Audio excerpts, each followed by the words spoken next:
3 Now the serpent was more subtle than any beast of the field which the Lord God had made.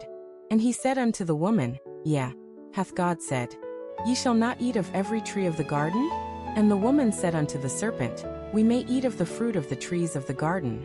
But of the fruit of the tree which is in the midst of the garden, God hath said, Ye shall not eat of it, neither shall ye touch it, lest ye die. And the serpent said unto the woman, Ye shall not surely die.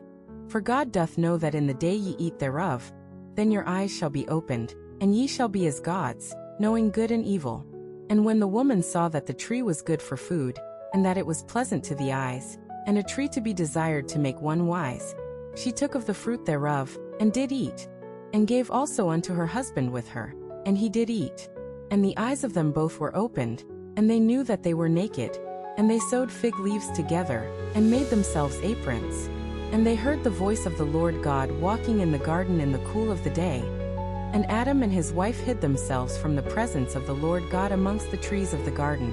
And the Lord God called unto Adam, and said unto him, Where art thou? And he said, I heard thy voice in the garden, and I was afraid, because I was naked, and I hid myself. And he said, Who told thee that thou wast naked? Hast thou eaten of the tree, whereof I commanded thee that thou shouldest not eat? And the man said, The woman whom thou gavest to be with me, she gave me of the tree, and I did eat. And the Lord God said unto the woman, What is this that thou hast done?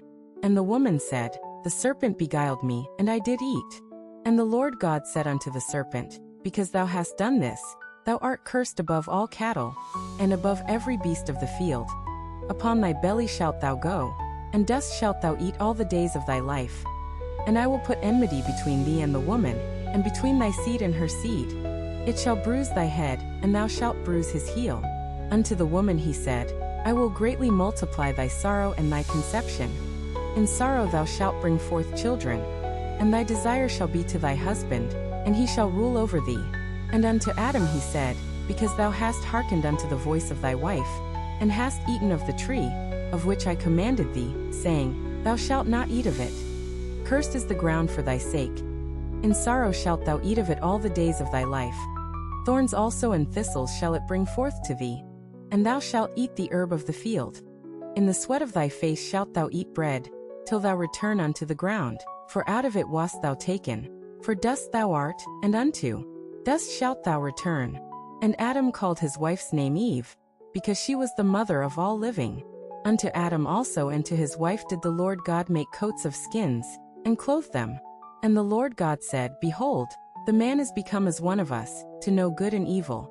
And now, lest he put forth his hand, and take also of the tree of life, and eat, and live forever.